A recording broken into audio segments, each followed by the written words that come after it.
आणि म्हणून मी तुम्हाला आव्हान देतोय भाजपवाल्यांनो, जर तुमच्यात मर्दुमकी जरा तरी शिल्लक राहिली असेल तर तुमचे जे घरगडी आहेत ईडी, सीबीआय, इन्कम टॅक्स आणि नाईलाजाने पोलीस यांना बाजूला ठेवा आणि असेल तुमच्यामध्ये काही शिल्लक तर मैदानामध्ये या, होऊन जाऊ द्या आमने सामने, बघूया कोण कोणाच्या पाठीला माती लावतो. अरे लोकशाही आहे ना, हुकुमशाही सारखे कशाला वागताय? आज सुद्धा आमच्या कार्यकर्त्यांवरती तुम्ही ईडी सोडताय, इन्कम टॅक्स सोडताय, सीबीआय सोडताय. तुमच्याकडे अप की बार 400 पार. पण मॅच कशी? बॉलिंग तुम्हीच टाकणार, बॅटिंग तुम्हीच करणार, अंपायर तुमचाच. आणि एवढं करून आउट झाला. परवा चंदीगडमध्ये जसा त्यांचा महापौर हरला तरी अंपायर तुमचा, तुम्हीच आउट झाला, त्रिफळ आउट आला तरी सिक्सर. याला नपुसकपणा म्हणतात, याला नपुसकपणा म्हणतात. जर एवढे तुम्ही विश्वगुरु आहात, जगातला तुमचा सगळ्यात मोठा पक्ष आहे आणि 400 पार होणार असाल तर मग फोडाफोडी कशाला करताय? नितीश कुमारला फोडला, त्या हेमंत सोरेनला तुरुंगात टाकला, आता केजरीवालच्या मागे लागलेत. माझं तर तुम्ही शिवसेना नाव चोरलं, धनुष्यबाण चोरलात, भगव्यामध्ये छेद केलात, तरी देखील उद्धव ठाकरे उद्धव ठाकरे उद्धव ठाकरे. काय कोण आहे मी? काय माझ्याकडे? माझ्या साध्या साध्या शिवसैनिकाच्या घरी जाता, अगदी झोपडपट्टीमध्ये राहणाऱ्या शिवसैनिकाच्या घरी सुद्धा ईडी गेली होती. ही तुमची लायकी? ही तुमची मर्दुमकी? संपूर्ण तुम्ही सगळे कडेकोट बंदोबस्तामध्ये राहता, बॉम्ब प्रूफ जॅकेट घालणार, बॉम्ब प्रूफ गाड्या घेणार, तो बॉम्ब जॅमर घेणार. आणि माझ्या शिवसैनिकाचं त्याला संरक्षण नकोच,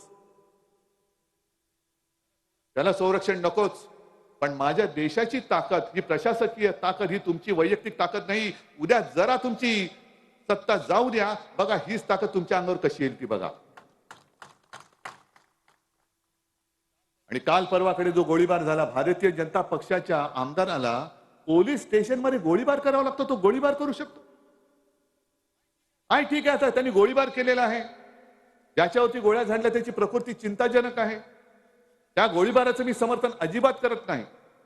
पण त्या माणसाला, गणपत गायकवाडला एवढी अक्कल नसेल का की गोळीबार करणं म्हणजे कोणाचा तरी खून करणं, खून झाला, खून तो जर का मेला तर ह्याला फाशी लागू शकते, खुनाचा प्रयत्न केला म्हणून याला तुरुंगात जावं लागतं, हे त्याला माहिती नाहीये.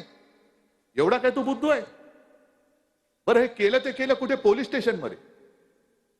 ते सगळं सीसीटीव्ही फुटेज बाहेर आलेलं आहे. हे सीसीटीव्ही फुटेज दिलं कोणी? मागितलं कोणी होतं? आणि सीसीटीव्ही फुटेजची गरजच नाही, कारण त्यांनी स्टेटमेंटच दिलेलं की होय त्यांनी मी गोळ्या घातल्याच म्हणाला तो. पण का गोळ्या घातल्या? काय असं गोळी घालण्यासारखं झालं काय? दोन गोष्टी आहेत.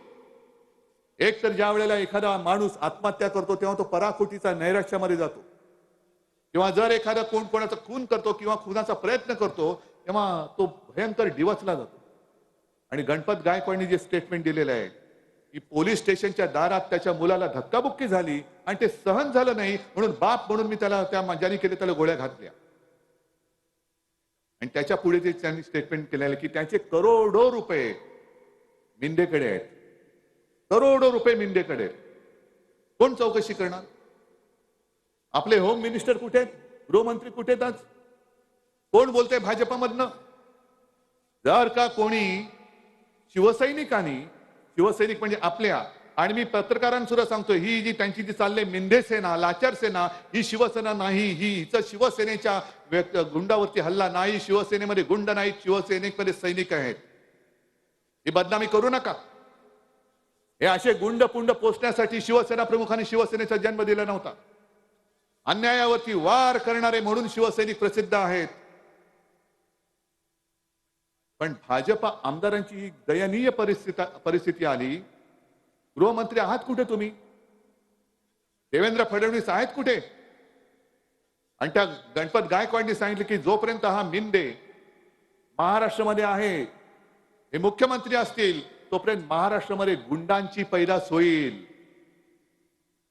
मराकट देशा, कणखर देशा, दगडांच्या देशा, त्याची ओळख हे गुंडांच्या देशा करतील. हे आपल्याला चाललेलं, आपल्या डोळ्यादेखत होणार आणि आपण बघत बसणार.